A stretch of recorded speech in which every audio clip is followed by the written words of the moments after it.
صلی اللہ علی محمد و آلہ الطاہرین ولعنۃ اللہ علی اعدائہم اجمعین الی قیام یوم الدین وقال سبحانہ وتعالی یمحو اللہ ما یشاء ویثبت وعندہ ام الکتاب۔ جس آیت کی تلاوت کا شرف حاصل کیا، اس کا ترجمہ کچھ اس طرح سے ہے۔ ارشاد خداوند تبارک و تعالی ہے، جس چیز کو اللہ سبحانہ و تعالی چاہتا ہے محو فرماتا ہے، اور جس چیز کو چاہتا ہے ثابت کر دیتا ہے، اور اصل اور ام الکتاب اسی کے پاس ہے۔ موضوع گفتگو بدا، اور اس سے پہلے کہ اس موضوع پہ گفتگو کی جائے، اس جانب توجہ دلانا ضروری ہے کہ اس عقیدہ بدا کی وجہ سے شیعوں پر بہت تہمتیں لگائی گئیں، باوجود یہ کہ اصل عقیدہ جو ائمہ اہل بیت علیہم السلام نے روایت میں کثرت سے بیان کیا، اس کا انکار کیا گیا، اور ہم پر پھر تہمتوں کا ایک بازار گرم کر دیا گیا۔ تہمتوں کی وجہ کیا ہے؟ وجہ یہ ہے کہ لفظ بدا کے دو معنی ہیں۔ ایک معنی وہ کہ جو انسان کے لیے تصور کیا جا سکتا ہے، اور ایک معنی وہ کہ جو اللہ سبحانہ و تعالیٰ کی ذات کے لیے تصور کیا جا سکتا ہے۔ اب کیا یہ گیا تاریخ میں کہ جو لغوی معنی انسانوں کے لیے تھے، وہ معنی ہم پر مسلط کر دیے گئے، اور کہا گیا کہ ان کا یہ عقیدہ ہے خداوند تبارک و تعالیٰ کے بارے میں۔ اب وہ لغوی معنی کیا ہیں بدا کے؟ وہ لغوی معنی ہیں الظہور بعد الخفا، یعنی کسی چیز کا ظاہر ہو جانا پوشیدہ ہونے کے بعد، یہ معنی ہے انسان کے لیے۔ لیکن جب یہی لفظ بدا استعمال کیا جائے اللہ سبحانہ و تعالیٰ کے لیے، تو اس کے معنی ہوں گے کہ اللہ سبحانہ و تعالیٰ نے لوح محو اثبات میں ایک تغیر و تبدل کیا، اور وہ چیز جو لوگوں کے لیے ظاہر نہیں تھی اس کو ظاہر فرما دیا۔ اب گفتگو کا آغاز یہاں سے ہو کہ خداوند تبارک و تعالیٰ کی دو لوحیں ہیں، ایک ہے لوح محفوظ، ایک ہے لوح محو اثبات۔ لوح محفوظ وہ کہ جس میں جو کچھ لکھ دیا گیا اس میں کسی قسم کا تغیر و تبدل نہیں ہو سکتا۔ مثال کے طور پہ لکھ دیا جائے کہ فلاں شخص کو اس دن اور اس وقت موت آئے گی، کسی خاص دن کسی خاص وقت میں موت آئے گی۔ اب اگر یہ لوح محفوظ میں لکھ دیا گیا ہے تو اس میں کسی بھی قسم کا تغیر و تبدل نہیں ہو سکتا۔ لیکن اگر یہ موت لکھ دی جائے لوح محو اثبات میں، تو جس کے لیے اللہ سبحانہ و تعالیٰ کا ارشاد ہے یمحو اللہ ما یشاء ویثبت، جس چیز کو چاہتا ہے خداوند تبارک و تعالیٰ محو فرماتا ہے، جس چیز کو چاہتا ہے خداوند تبارک و تعالیٰ ثابت فرماتا ہے۔ اب اگر ایسی لوح میں لکھ دیا جائے تو پھر اس میں ایک تغیر و تبدل ہو سکتا ہے۔ مثال کے طور پہ اگر یہ انسان صدقہ دے، بس لوح محفوظ میں اگر موت لکھ دی گئی تو فقط یہ لکھ دیا گیا کہ اس شخص کو موت آنی ہے حتمی، کسی قسم کا کوئی تغیر و تبدل نہیں ہے، بس اس تاریخ کو موت آ جائے گی، انسان چاہے نمازیں پڑھے چاہے صدقہ دے۔ لیکن لوح محو اثبات میں اس طرح سے لکھا جاتا ہے کہ اس شخص کو فلاں دن موت آئے گی اگر اس نے صدقہ نہ دیا، بس اگر صدقہ دے دیا تو یہ موت ٹل جائے گی۔ اور اسی جانب اشارہ ہے شیعہ اور سنی دونوں کتب احادیث اور تفاسیر میں الدعاء یرد القضاء، کہ دعا قضا کو یعنی خداوند تبارک و تعالیٰ کے ارادے کو بدل دیتی ہے۔ وہ کون سا ارادہ، وہ کون سا حکم خداوند تبارک و تعالیٰ آیا؟ وہ کہ جو لوح محفوظ میں نہیں، وہ جو لوح محو اثبات میں ہے۔ لیکن یہاں نسبت دعا کی جانب دی گئی، دعا نہیں بدلتی۔ ہم اللہ سبحانہ و تعالیٰ سے دعا کرتے ہیں تو یہ دعا سبب بنتی ہے کہ اس دعا سے وہ چیز بدل دی جاتی ہے، بشرط یہ کہ لوح محو اثبات میں صورت میں لکھی گئی ہو کہ اس شخص کی یہ مشکل 10 سال چلے گی، لیکن اگر اس نے دعا کی تو یہ مشکل ٹل جائے گی۔ یہ ہو گئی لوح محفوظ اور لوح محو اثبات۔ اور لوح محفوظ کو قرآن مجید میں ام الکتاب بھی کہا گیا، کہ جس طرح ارشاد خداوند تبارک و تعالیٰ ہے یمحو اللہ ما یشاء ویثبت وعندہ ام الکتاب۔ لوح محو اثبات کے لیے یہ جملہ آیا یمحو اللہ ما یشاء ویثبت، لوح محفوظ کے لیے اگلا لفظ ام الکتاب۔ ام الکتاب یعنی لوح محفوظ، لوح محو اثبات جس میں محو ہو اور کوئی چیز ثابت ہو جائے، لیکن یہ محو اور اثبات کرنے والی ذات صرف خداوند تبارک و تعالیٰ کی ہے۔ جس طرح سے خداوند تبارک و تعالیٰ نے شریعتوں کو بدلا، اب اگر شریعتوں کو بدلا تو معاذ اللہ کسی جہل یا نادانی کی وجہ سے نہیں بدلا، بلکہ اس دور کی وہ ضرورت تھی، اگلے دور کی ضرورت دوسری شریعت تھی۔ اور ایک اور مثال کہ قرآن مجید میں بعض آیات کو خداوند تبارک و تعالیٰ نے منسوخ فرمایا، تو کیا یہ کہا جائے گا معاذ اللہ کہ اللہ سبحانہ و تعالیٰ نے پہلے ایک آیت نازل کر دی اور بعد میں معاذ اللہ غلطی کا احساس ہوا لہٰذا اس کو منسوخ فرما دیا؟ کہا جائے گا نہیں۔ وہ آیت اگر نازل ہوئی تو اس خاص موقع کے لیے نازل ہوئی، اور اگلی آیت جب آئی تو اس حکم کو خداوند تبارک و تعالیٰ نے منسوخ فرمایا، لیکن اللہ سبحانہ و تعالیٰ کو پہلی شریعتوں کا بھی علم تھا، اس زمانے کے حالات کا بھی علم تھا، اور بعد کے افراد اور دنیا کے بھی حالات کا علم تھا، اور اگلی شریعتوں کا بھی علم تھا۔ ایسا نہیں کہ خداوند تبارک و تعالیٰ نے معاذ اللہ قانون بنایا اور بعد میں احساس ہوا کہ اس میں غلطی ہو گئی یا کوئی جہالت تھی یا کوئی چیز پوشیدہ تھی، ایسا قطعاً معاذ اللہ سبحانہ و تعالیٰ کی ذات سے بالکل بری ہے، ایسا تصور اللہ سبحانہ و تعالیٰ کے لیے قطعاً ناممکن ہے۔ بلکہ اللہ سبحانہ و تعالیٰ کو تمام مخلوقات کا علم، ان کی کیفیات کا علم، انہی کے حساب سے قانون کو بنایا، اور جب وہ کیفیات بدلی، زمان و مکان میں ایک فرق آیا تو اس کے بعد حکم بھی بدل دیا گیا، اسی طرح شریعتیں وجود میں آئیں۔ اور یہی مسئلہ ہے کس کا؟ ناسخ اور منسوخ کا، کہ قرآن میں بعض آیتیں ناسخ ہیں اور بعض آیتیں منسوخ ہیں، بعض آیتیں وہ جو اگلی آیت کی وجہ سے ان کا حکم منسوخ ہو گیا۔ قرآن مجید میں انسانوں کے لیے جو لفظ بدا کا لفظ استعمال ہوا اس میں سے ایک مثال ہے وَبَدَأَ لَهُمْ سَيِّئَاتُ مَا كَسَبُوا، کہ جو انہوں نے گناہ کیے وہ ان پر ظاہر ہو گئے۔ بدا کے معنی یہاں پر ظاہر ہو گئے، لیکن اللہ نے ظاہر کر دیا، اس کے لیے بھی قرآن مجید میں آیت ہیں، اور یہ دونوں آیات اتفاق سے ایک ہی سورے میں ارشاد خداوند تبارک و تعالیٰ ہے وَبَدَأَ لَهُم مِّنَ اللَّهِ مَا لَمْ يَكُونُوا يَحْتَسِبُونَ، کہ ان پر اللہ کی جانب سے ظاہر ہو گیا کہ جس کا وہ کبھی اندازہ بھی نہیں کر سکتے تھے۔ یہ کس نے ظاہر کیا؟ اللہ نے ظاہر کیا۔ وَبَدَأَ لَهُمْ سَيِّئَاتُ مَا كَسَبُوا، اور ان پر ان کے گناہوں کے اثرات واضح ہو گئے، جو کچھ انہوں نے حاصل کیا، جو گناہوں سے حاصل کیا وہ ان پر ظاہر ہو گیا، جو انہوں نے کمایا وہ ان پر ظاہر ہو گیا، گناہ کے ذریعے سے جو کمایا۔ تو یہاں پر تو ایک لغوی بحث ہے، بس لغوی معنی ہے کوئی چیز چھپی ہوئی تھی بعد میں ظاہر ہو گئی، یہ انسانوں کے لیے ہے۔ لیکن جب لوح محفوظ میں تغیر و تبدل ہو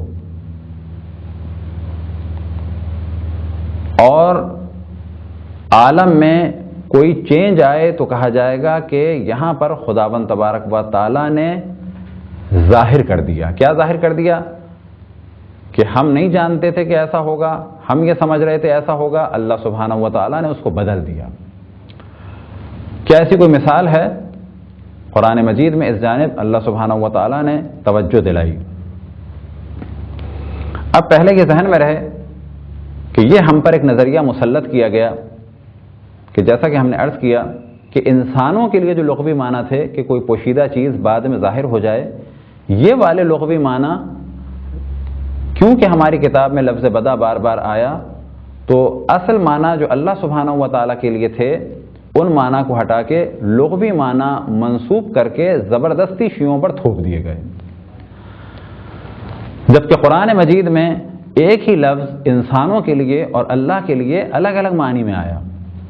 مثال کے طور پہ انہم یکیدون کیدا اکید کیدا، سورہ طارق کی آیت نمبر 15 اور 16۔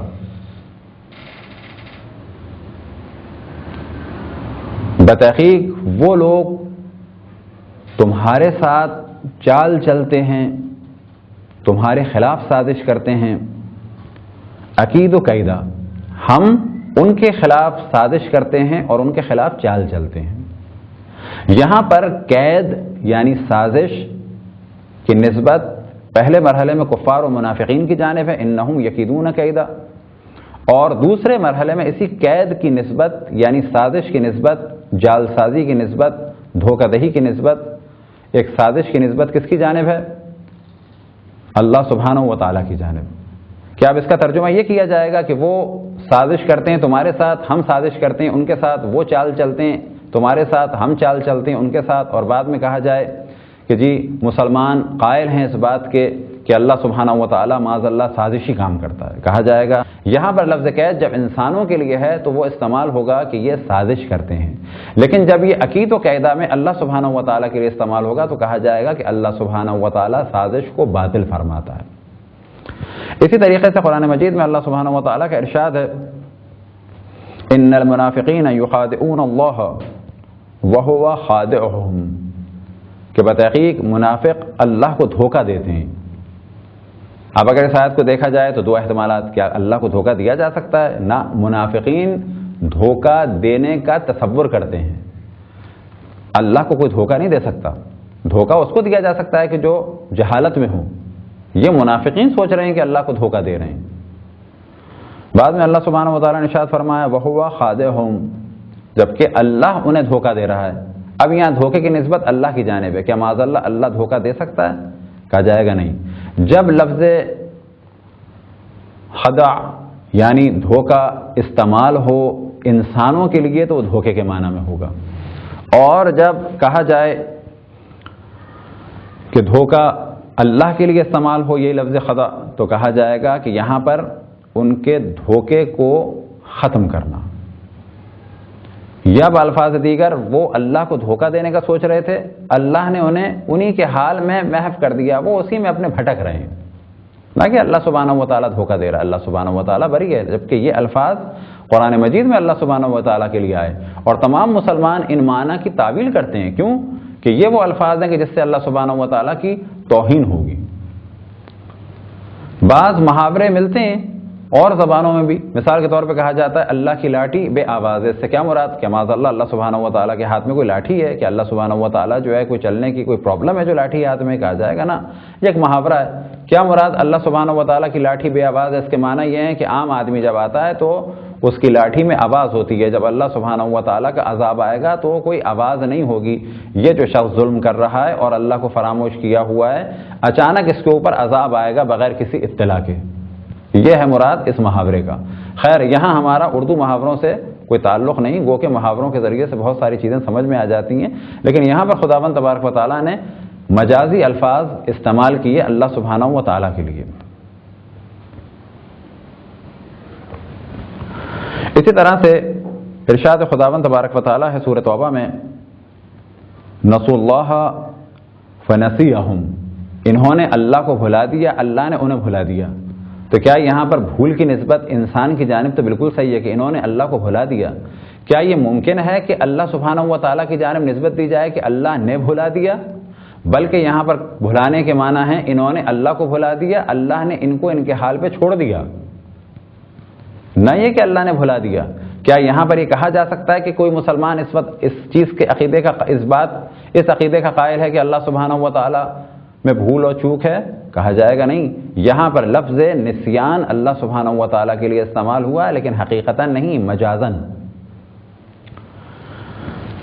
وَمَكَرُوا وَمَكَرَ اللَّهُ وَاللَّهُ خَيْرُ الْمَاكِرِينَ، اللہ نے ان سے مکر کیا، واللہ خیر الماکرین۔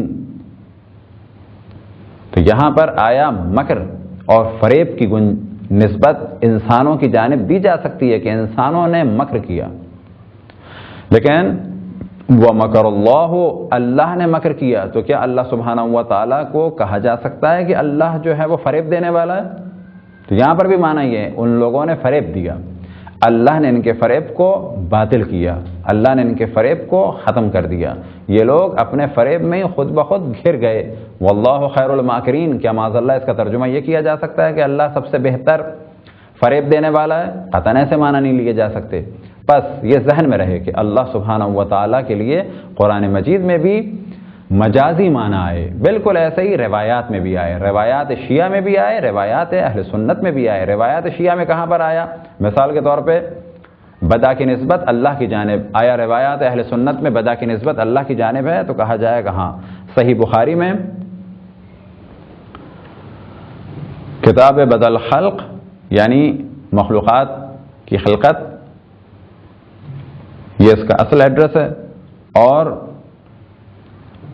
359 صفحہ نمبر، جلد 2 359 صفحہ نمبر، ترجمہ علامہ وحید الزمان۔ اس میں ایک روایت ہے بنی اسرائیل کے بارے میں، ایک طویل روایت ہے کہ 3 افراد تھے، ایک کوڑی، ایک گنجا اور ایک اندھا۔ ان تینوں سے اللہ سبحانہ و تعالیٰ نے امتحان لیا۔ کس چیز کے لیے امتحان لیا؟ ان کی کیفیات کو ان پہ ظاہر کرنے کے لیے۔ لہذا اللہ کو امتحان لینا اس لیے مقصود نہیں ہے کہ اللہ کو معلوم ہو جائے، بالکل ایسے ہی جیسے لفظ بدا کے 2 معنی ہیں، بالکل ایسے ہی امتحان کے معنی، جب ہم کہتے ہیں کہ اللہ نے انسانوں سے امتحان لیا، تو امتحان کے معنی یہ نہیں ہے کہ لوگوں کی کیپیسٹی کو دیکھنے کے لیے، لوگوں کی کیفیت کو دیکھنے کے لیے کہ بعد میں یہ تصور کیا جائے کہ اللہ سبحانہ و تعالیٰ کو انسانوں کا حال معلوم نہیں تھا، لہذا معاذ اللہ مجبور ہو کے لوگوں سے امتحان لیا۔ والذی خلق الموت والحیات لیبلوکم، اور وہ کہ جس نے موت اور حیات کو خلق کیا تاکہ تمہارا امتحان لیا جائے۔ امتحان کس لیے؟ تاکہ انسانوں کو اپنی کیفیت پتہ چل جائے۔ اللہ سبحانہ و تعالیٰ کو انسانوں کی کیفیت کے علم کے لیے امتحان کی ضرورت نہیں ہے۔ اللہ سبحانہ و تعالیٰ نے اس سے پہلے کہ مخلوقات کو خلق ختم کیا، مخلوقات کی تمام کیفیات سے آشنا تھا۔ ایسا نہیں کہ پہلے مخلوق کو خلق کیا بعد میں اس کی کیفیات سے آشنا ہوا۔ بس لفظ امتحان بھی بالکل ایسے ہی ہے جیسے کہ لفظ بدا، مخلوق کے لیے استعمال ہو الگ معنی میں، اللہ کے لیے استعمال ہو الگ معنی میں، مخلوق کے لیے استعمال ہوگا کس معنی میں؟ کہ کسی چیز کو پرکھنا، جس چیز کو نہیں جانتے اس کے بارے میں اندازہ لگانا، لیکن جب اللہ کے لیے استعمال ہوگا تو کہا جائے گا کہ لوگوں کے لیے لوگوں کی کیفیات کو واضح کرنا۔ یہ ہے مقصد اللہ سبحانہ و تعالیٰ کا کہ اگر خداوند تبارک و تعالیٰ ہمیں جنت یا جہنم میں ڈال دیتا تو ہم جنت میں بھی یہی کہتے کہ اللہ نے ہمیں کیوں جنت میں ڈال دیا، اگر ہم جہنم میں ہوتے تو وہاں بھی یہی کہتے کہ اللہ نے ہمیں جہنم میں کیوں ڈال دیا۔ لہذا اللہ سبحانہ و تعالیٰ نے ہمیں امتحان کی جگہ پہ بھیجا تاکہ ہم خود امتحان لیں، اور یہ امتحان اللہ کے لیے نہیں تھا، اللہ کو سب کچھ معلوم تھا، یہ امتحان در حقیقت ہمارے لیے تھا کہ ہم اپنا ٹھکانہ خود اپنی آنکھوں سے دیکھ لیں کہ جو کچھ ہم نے دنیا میں کیا اس کے بعد ہم نے کیا پایا۔ تو صحیح بخاری میں کتاب بدل خلق میں اور اردو میں علامہ وحید الزمان صاحب کا ترجمہ جلد 2 359۔ اب یہ 3 افراد کی داستان، اسے تفصیل سے دیکھا جا سکتا ہے۔ اس میں لفظ استعمال ہوا ان ثلاثۃ بنی اسرائیل ابرص وَأَقْرَأَ وَأَعْمَى بَدَا لِلَّهِ أَن يَبْتَلِيَهُمْ، کہ خداوند تبارک و تعالیٰ کو بدا ہوئی کہ ان کو مبتلا کرے۔ بس معلوم ہوا کہ لفظ بدا صحیح بخاری میں بھی استعمال ہوا ہے۔ کون سی صحیح بخاری میں؟ جو صحاح ستہ میں سے ہے۔ صحاح ستہ میں کون سی 2 اہم ہیں؟ صحیحین، صحیح بخاری اور صحیح مسلم۔ لہذا اگر صحیح مسلم کی بات ہوتی تو ممکن ہے کوئی کہہ دیتا کہ صحیح بخاری میں نہیں ہے، کیونکہ عام طور پر ہمارے برادران اہل سنت کی روش یہ ہے کہ دلائل مانگتے ہیں، جب دلائل دیں تو کہتے ہیں کہ صحاح ستہ میں سے ہو، جب صحاح ستہ میں سے دیتے ہیں تو کہتے ہیں نہیں صحیحین میں سے ہو، اور جب صحیحین میں سے دیتے ہیں تو کہتے ہیں کہ نہیں فقط بخاری میں سے ہو، جب بخاری میں سے دیتے ہیں تو کہتے ہیں کہ یہ رافضیوں نے داخل کر دی، یہ ان کی سازش ہے، ورنہ ایسا کچھ نہیں ہے۔ جبکہ حقیقت یہ ہے کہ روایات بعض شیعوں میں بھی صحیح ہیں، بعض سنیوں میں بھی صحیح ہیں، روایات دونوں جگہ ضعیف ہیں۔ روایات کی بنیاد پر کسی پہ حملہ نہیں کیا جا سکتا، دیکھنا یہ چاہیے کہ ان کے علماء، ان کے ائمہ نے اس عقیدے کو کس طریقے سے بیان کیا۔ لہذا روایت اہل سنت میں موجود ہے، صحیح بخاری کتاب التفسیر سورہ قاف کی تفسیر میں، کہ جب جہنم کہے گی یومن نقول لجہنم حل امتلاتی وتقول حل من مزید حل من مزید۔ اس آیت کے ضمن میں سورہ قاف میں ایک روایت ہے جو صحیح بخاری میں جلد 2 صفحہ نمبر 1008 میں علامہ ترجمہ علامہ وحید الزمان میں، یہ ترجمہ یہ جو ایڈریس ہے 1008 علامہ وحید الزمان کی کتاب کا ہے، اس میں ایک روایت ہے جو کثرت سے اور تمام کتب اہل سنت میں کہ روز قیامت خداوند تبارک و تعالیٰ جہنم سے پوچھے گا کیا تم بھر گئیں، کیا کچھ اور ضرورت ہے؟ تو جہنم کہے گی حل من مزید حل من مزید، کچھ اور ہے کچھ اور ہے۔ تو خداوند تبارک و تعالیٰ کیا کرے گا؟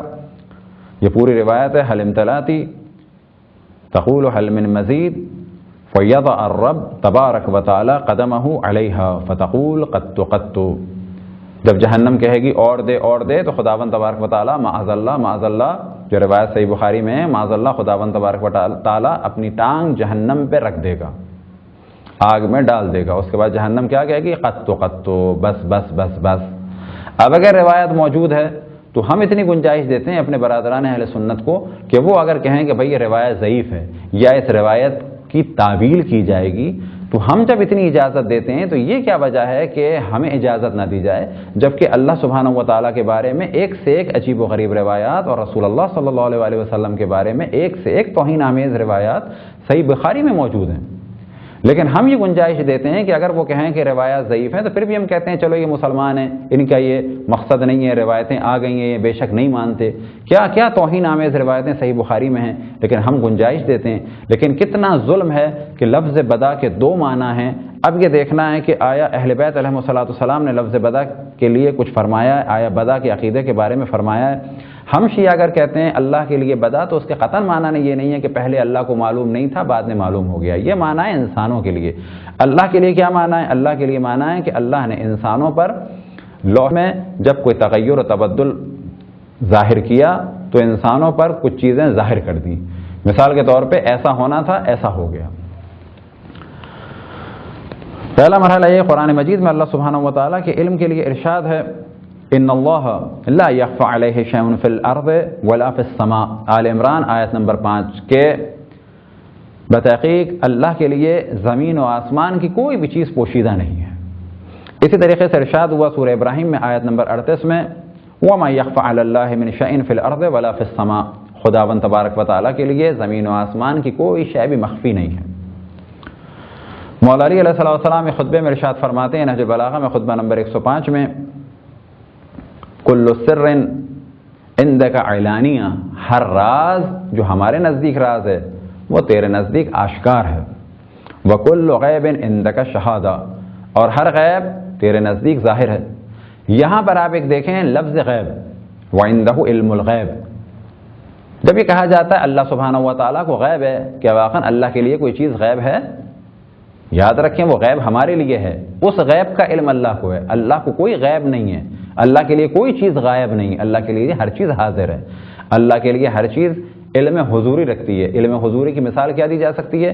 جیسا کہ ہمیں اپنے ہونے کا یقین ہے، دقت کی ضرورت ہے کیا اس میں کہ ہم ہیں یا نہیں؟ کیا کوئی سوچتا ہے ہم ہیں یا نہیں؟ جس طرح سے ہمیں اپنے ہونے کا یقین ہے، ہونے کا علم ہے، ویسے ہی اللہ سبحانہ و تعالیٰ کو تمام کائنات کی مخلوقات کا علم ہے۔ لیکن کہا جاتا ہے عالم الغیب، یا خداوند تبارک و تعالیٰ کو کوئی چیز ایسی تھی جو پہلے غیب تھی بعد میں علم ہو گیا؟ کہا جائے گا نہیں، غیب بنسبت انسان، اللہ سبحانہ و تعالیٰ کے لیے ہر چیز واضح ہے، پس بدا نسبت بے انسان، اللہ سبحانہ و تعالیٰ نے اس انسان کے لیے ظاہر کر دیا۔ لہذا پھر ہم عرض کریں کہ یہ ایک بہت بڑا ظلم تھا جو شیعوں کے اوپر ہوا، اور ہر دور میں ہمیں اس کی وجہ سے بدنام کیا گیا۔ ایک روایت جو امام جعفر صادق علیہ السلام سے نقل ہوئی اسی بدا کے موضوع میں، من زعم ان اللہ عز وجل یبدأ فی شیء لم یعلمہ امس فابرؤوا منہ، اگر کوئی یہ عقیدہ رکھے، اگر کوئی یہ سوچے کہ اللہ سبحانہ و تعالیٰ پر کوئی چیز ظاہر ہو گئی جو وہ پہلے نہیں جانتا تھا تو بس اس سے براءت کا اظہار کرو، وہ مسلمان نہیں ہے جو ایسا عقیدہ رکھے۔ جبکہ ہم کیا کہتے ہیں کہ اللہ سبحانہ و تعالیٰ کا علم صفت ذاتی ہے، عارض نہیں ہے، جبکہ اشاعرہ اور ایک اکثریت اہل سنت قائل ہیں کہ اللہ سبحانہ و تعالیٰ کا علم عین ذات نہیں ہے بلکہ کیا ہے؟ عارض ہے، ذات الگ ہے، صفات الگ ہے۔ پس بدا کے معنی کیا ہے کہ اللہ نے لوح میں تغیر و تبدل ہوا، اس کے بعد کچھ چیزوں کو انسانوں کے لیے ظاہر کر دیا۔ اللہ کے لیے لفظ بدا کے الگ معنی، مخلوقات کے لفظ بدا کے بالکل الگ معنی۔ قرآن مجید کی مختلف آیات نے بدا کی جانب توجہ دلائی، اور بدا کیا چیز ہے؟ لوح محو اثبات میں تغیر، یعنی ایسا کرو گے تو ایسا ہو جائے گا۔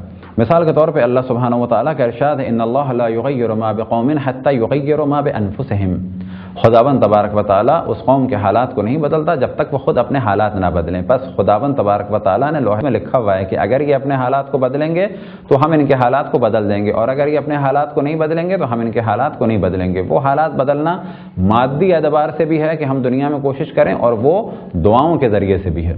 لہذا دعاؤں کے لیے کثرت سے بیان ہوا، استغفار کے لیے کثرت سے بیان ہوا۔ مثال کے طور پہ سورہ نوح میں آیت نمبر 10 اور 12 میں ارشاد خداوند تبارک و تعالیٰ جناب نوح فرماتے ہیں فَقُلْتُ أَسْتَغْفِرُ رَبَّكُمْ إِنَّهُ كَانَ غَفَّارًا، پس میں نے ان لوگوں سے کہا کہ تم توبہ کرو، خداوند تبارک و تعالیٰ توبہ قبول کرنے والا ہے۔ يُرْسِلُ السَّمَاءَ عَلَيْكُمْ مِدْرَارًا، آسمان سے تم پر کثرت سے پانی نازل کیا جائے گا۔ وَيُمْدِدْكُمْ بِأَمْوَالٍ وَبَنِينَ وَيَجْعَلْ لَكُمْ جَنَّاتٍ وَيَجْعَلْ لَكُمْ أَنْهَارًا، اور خداوند تبارک و تعالیٰ تمہاری آل میں اولاد میں کثرت کرے گا، تمہیں جنت اور تمہیں باغات سے نوازے گا، تمہیں نہروں سے نوازے گا۔ لیکن کس صورت میں؟ فَقُلْتُ أَسْتَغْفِرُ رَبَّكُمْ، کہ میں نے ان سے کہا استغفار کرو۔ استغفار کرو گے تو یہ ہوگا، استغفار نہیں کرو گے تو کیا ہوگا؟ آسمان سے پانی تو آئے گا لیکن وہ طوفان نوح کی صورت میں آئے گا. بس معلوم ہوا طوفان نوح کا دار و مدار کس پہ؟ استغفار نہ کرنے کے اوپر. اور رحمت نازل ہونے کا دار و مدار کس کے اوپر ہے؟ استغفار کے اوپر. سورہ اعراف آیت نمبر 96 میں ارشاد خداوند تبارک و تعالی ہے لو ان اہل القری آمنوا واتقوا لفتحنا علیہم برکات من السماء والارض ولکن کذبوا فاخذناہم بما كانوا یکسبون. کہ اگر یہ قریے والے ایمان لاتے اور تقوی اختیار کرتے تو ہم برکتوں کے دروازے آسمان سے اور زمین سے کھول دیتے، ہر جانب سے ان پہ برکتیں نازل ہوتی. ولیکن کذبوا، لیکن ان لوگوں نے تکذیب کی. اگر یہ ایمان لاتے تو برکتوں کے دروازے کھل جاتے. پس لوح محفوظ اس بات میں کیا لکھا تھا؟ اگر یہ ایمان لائیں تو دروازے کھول دو، اگر یہ تکذیب کریں، حق کی مخالفت کریں تو کیا کرو؟ عذاب نازل کرو. یہ ہے لوح محفوظ بات. اسی کے لیے کہا جاتا ہے روایات اہل تشیع میں کہ بدأ اللہ، کہ اللہ سبحانہ و تعالیٰ نے یہ ظاہر کر دیا. اور اگر اس کو مصدر میں استعمال کیا جائے ابدا، اللہ نے ظاہر کر دیا، یا بدأ من اللہ، بدأ للہ لام کو بے معنی من لیا جائے، یعنی اللہ کو ظاہر نہیں ہوا، اللہ سے ظاہر ہوا. یہ ایک لفظی بحث ہے کہ پھر میں عرض کروں چوتھی پانچویں دفعہ کہ عجب ظلم تھا مذہب اہل بیت کے اوپر کہ ایک بات، ایک داستان بنائی جائے اور ہم پر مسلط کر دی جائے. مثال کے طور پہ کبھی یہ کہہ دیا جائے کہ تھوک کے پلاتے ہیں، کبھی یہ کہہ دیا جائے کہ یہ مردے کے جسم میں نیچے سے ایک گرز داخل کرتے ہیں، کبھی یہ کہہ دیا جائے کہ بچوں کو کاٹتے ہیں، کبھی یہ کہہ دیا جائے کہ نماز کے بعد یہ کہتے ہیں کہ جناب جبرائیل نے معاذ اللہ خیانت کی، کبھی یہ کہہ دیا جائے کہ راتوں کو لائٹیں بند کر کے شب عاشور معاذ اللہ زنا کرتے ہیں. یہ وہ تہمتیں ہیں کہ بظاہر محسوس ہوتا ہے کہ مکتب تشیع میں اتنی طاقت ہے کہ لوگ یہ جانتے ہیں کہ اگر یہ صحیح طریقے سے بیان ہو گیا تو پھر لوگ اس جانب چلے جائیں گے، بس بدنام کرو. بالکل ویسے ہی جیسے رسول اللہ صلی اللہ علیہ وآلہ وسلم سے لوگوں کو خوف تھا، لہذا جیسے ہی آپ نے اعلان رسالت فرمایا تو وہی لوگ کہ جو کل تک کچھ نہیں کہہ رہے تھے سوائے یہ کہ آپ صادق و امین ہیں، ایک دم سے کہنے لگے ساحر یعنی جادوگر، یا مجنون یعنی معاذ اللہ آپ کو جنون کی نسبت دی، یا شاعر بہکی بھی نسبت. یاد رکھیں جب تہمتیں لگائی جائیں اور بلا وجہ کوئی تہمت لگائی جائے اور بلا وجہ کوئی بات کی جائے تو سمجھ لیں کہ ان میں کوئی دم ہے، اس نظریے میں کوئی حقیقت ہے. اس نظریے سے مقابلہ نہیں کر پا رہے لوگ، کیونکہ مقابلہ نہیں کر پا رہے لہٰذا اب تہمتوں کا سہارا لے رہے ہیں، کیونکہ اب ان کے پاس جواب نہیں ہے لہٰذا اب تہمتوں کا سہارا لے رہے ہیں. اسی طرح سے وما كان الله ليعذبهم وانت فيهم وما كان الله معذبهم وهم يستغفرون. اگر ان کے درمیان ہوگے تو عذاب نازل نہیں ہوگا، اور اگر ان کے درمیان نہیں ہوگے تو عذاب نازل ہوگا. تو یہاں پر بھی معلوم ہوا کہ عذاب مشروط ہے، اگر ہوئے رسول اللہ تو عذاب نازل نہیں ہوگا، نہیں ہوں گے ان کے درمیان تو عذاب نازل ہوگا. وما كان الله معذبهم وهم يستغفرون. اگر یہ استغفار کریں گے اللہ ان پر عذاب نازل کرنے والا نہیں ہے اگر یہ استغفار کرنے والے ہوں. بس اگر استغفار کرنے والے ہوں گے تو عذاب نازل نہیں ہوگا، اگر استغفار کرنے والے نہیں ہوں گے تو عذاب نازل ہوگا. جناب یونس علیہ السلام کا قصہ کہ اگر جناب یونس کی قوم استغفار نہ کرتی تو عذاب نازل ہو جاتا، لہذا آثار نظر آ گئے عذاب کے اور جناب یونس نکل بھی گئے، لیکن ان لوگوں نے استغفار کر لی. جب استغفار کر لی عذاب ٹل گیا. اب جو جناب یونس واپس آئے دیکھا کہ عذاب نہیں ہوا. وجہ کیا تھی؟ کہ عذاب مشروط تھا. جناب یونس یہ سمجھتے تھے کہ عذاب آ رہا ہے ٹل نہیں سکتا، لیکن اللہ سبحانہ و تعالیٰ نے لوح محفوظ اس بات میں کیا لکھا تھا کہ اگر استغفار کر لی تو عذاب ٹل جائے گا. اسی طرح سے جناب یونس نے مچھلی کے پیٹ میں استغفار کی، لہذا ارشاد خداوند تبارک و تعالیٰ ہے فاستجبنا له ونجيناه من الغم وكذلك ننجي المؤمنين. جناب یونس نے استغفار کی تو آپ کو نجات دے دی گئی، لیکن اگر آپ استغفار نہ کرتے تو کیا ہوتا؟ للبث في بطنه الى يوم يبعثون.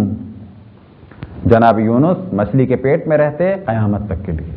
مچھلی کے پیٹ سے باہر نکلے کس وجہ سے؟ کیونکہ آپ نے استغفار کی. ایک اور واقعہ جو جناب عیسیٰ علیہ السلام سے منسوب ہے کہ جس میں لوح محفوظ اس بات کا ذکر ہے اور صدقے کی جانب توجہ دلائی کہ صدقہ موت کو ٹال دیتا ہے. ایک دن جناب عیسیٰ علیہ السلام اپنے حواریوں کے ساتھ ایک جگہ تشریف فرما تھے. آپ نے اپنے حواریوں سے فرمایا، ایک بارات گزر رہی تھی کہ جو خوش تھے، تو آپ نے اپنے حواریوں سے فرمایا کہ آج یہ لوگ خوش ہیں، کل یہ لوگ رو رہے ہوں گے کیونکہ دلہن آج رات مر جائے گی.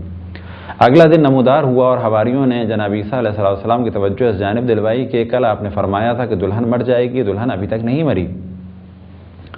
جناب عیسیٰ علیہ السلام اپنے حواریوں کے ساتھ اس گھر پہ گئے، دولہا سے ملاقات کی اور اس کے بعد اجازت مانگی کہ ہم دلہن سے ملاقات کرنا چاہتے ہیں۔ سب اندر گئے اور اس کے بعد دلہن سے جناب عیسیٰ علیہ السلام نے سوال کیا، کل تم نے رات کو کیا کام انجام دیا؟ اور دلہن نے بتایا کہ ہم سب تیاری میں مصروف تھے اور کل شب جمعہ تھی، ہمارے ایک ہمیشہ فقیر آتا ہے تو میں نے اس کو کچھ اللہ کی راہ میں کھانے کی چیز دی۔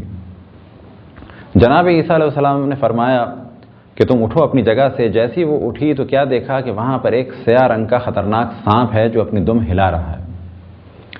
جناب عیسیٰ علیہ السلام نے دلہن سے فرمایا کہ جو کام تم نے رات کو کیا تھا اس کی وجہ سے یہ ٹل گیا، یعنی تمہاری موت ٹل گئی۔ بس معلوم ہوا کہ جناب عیسیٰ علیہ السلام کو موت کا علم تھا، موت واقع ہونی تھی، لیکن اللہ سبحانہ و تعالیٰ نے اس موت کو صدقے کی وجہ سے ٹال دیا، کیونکہ یہ موت لوح محفوظ میں نہیں تھی حتمی، بلکہ یہ موت لوح محو اثبات میں تھی، اور یہ موت معلق تھی یعنی مشروط تھی۔ اس موت کا دار و مدار تھا کہ اگر صدقہ نہیں دیا تو موت واقع ہوگی، لیکن اگر صدقہ دے دیا تو موت واقع نہیں ہوگی۔ ایک اور واقعہ کہ جو جناب موسیٰ علیہ السلام سے منسوب ہے اور اس کا ذکر قرآن مجید میں ہے، وہ یہ کہ جناب موسیٰ علیہ السلام اپنی قوم سے 30 راتوں کے لیے الگ ہوئے۔ ارشاد خداوند تبارک و تعالیٰ ہے وَوَعَدْنَا مُوسَىٰ 30 لَيْلَةً، کہ ہم نے موسیٰ سے 30 راتوں کا وعدہ لیا۔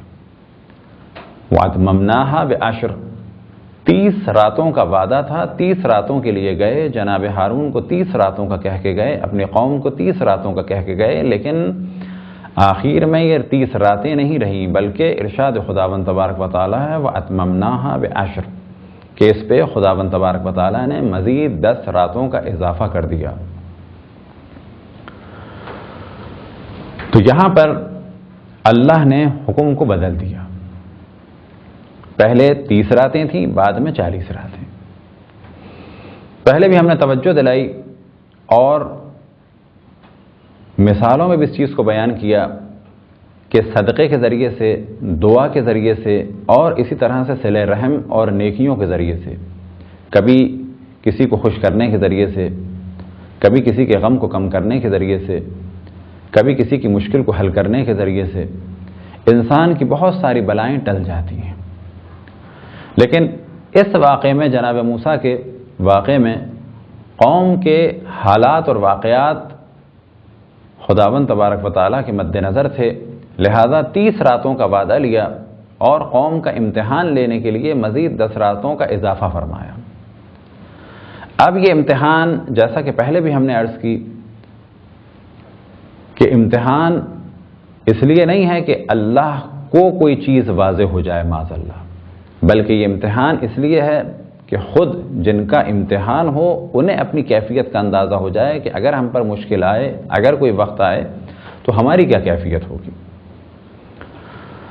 تو ان تمام چیزوں سے اندازہ لگایا جا سکتا ہے کہ ایک لوح محو اثبات ہے، ایک لوح محفوظ ہے، اور اگر دوبارہ اس چیز کی جانب توجہ دلائی جائے کہ جب حکم خداوند تبارک و تعالیٰ میں تغیر و تبدل ہو، یعنی جب حکم بدلے تو اسے کہا جاتا ہے نسخ، یعنی آیت منسوخ ہو گئی، پرانا حکم منسوخ ہو گیا، پرانی شریعت منسوخ ہو گئی۔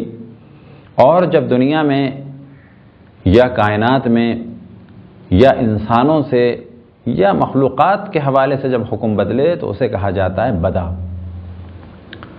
لیکن دوران گفتگو بار بار توجہ دلانے کی ضرورت ہے اس امر کی جانب کہ بدا سے مراد یہ نہیں کہ اللہ سبحانہ و تعالیٰ پر حقیقت ظاہر ہو گئی، بلکہ اللہ سبحانہ و تعالیٰ نے حقیقت کو ظاہر کر دیا۔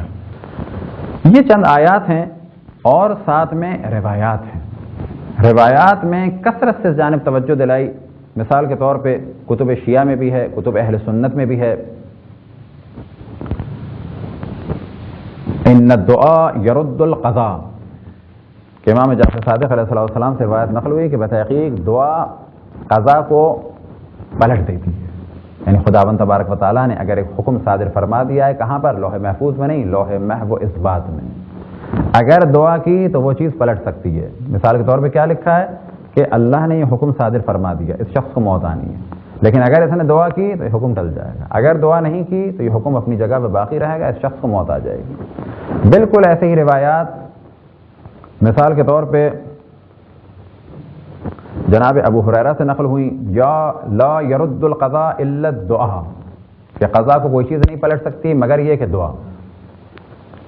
اور جناب حاکم نشاپوری سے ابن عباس سے انہوں نے روایت نقل کی، لا ينفع الحذر من القدر، لا ينفع الحذر من القدر، کہ قدر سے خوف سے نہیں بچا جا سکتا، بلکہ کیسے بچا جا سکتا ہے؟ لیکن اللہ یمحو بالدعاء، یہ لیکن خداوند تبارک و تعالی جو ہے وہ محو کر دیتا ہے دعا کے ذریعے سے، کیا چیز کو؟ ما یشاء من القدر، کہ جو خداوند تبارک و تعالیٰ کی تقدیر ہے اس کو پلٹا جا سکتا ہے، کس کے ذریعے سے؟ دعا کے ذریعے سے۔ تو معلوم ہوا کہ شیعہ اور سنی دونوں میں روایات موجود ہیں لوح محو اثبات سے متعلق اور اس سے متعلق کہ ایک چیز لکھ دی جاتی ہے لیکن بعد میں اس میں تغیر و تبدل ہو جاتا ہے۔ یہ ایک مختصر سی گفتگو تھی بدا کے بارے میں، اور پھر میں عرض کروں آخر میں کہ لفظ بدا کے دو معنی ہیں، ایک انسانوں کے لیے الظہور بعد الخفا، یعنی ظاہر ہو گئی ایک چیز پوشیدہ ہونے کے بعد، لیکن اللہ سبحانہ و تعالیٰ کے لیے ہے اللہ نے ظاہر کر دیا، بداؤ من اللہ، اللہ نے ظاہر کر دیا، اللہ نے ایک چیز کو آشکار کر دیا، اللہ نے ایک چیز کو واضح کر دیا۔ وہ چیز جو انسانوں کے لیے واضح نہیں تھی، مثال کے طور پہ حتیٰ حضرت یونس کے لیے واضح نہیں تھی، حضرت یونس سمجھ رہے تھے کہ عذاب آ جائے گا، لیکن اللہ سبحانہ و تعالیٰ کو فقط علم تھا کس چیز کا؟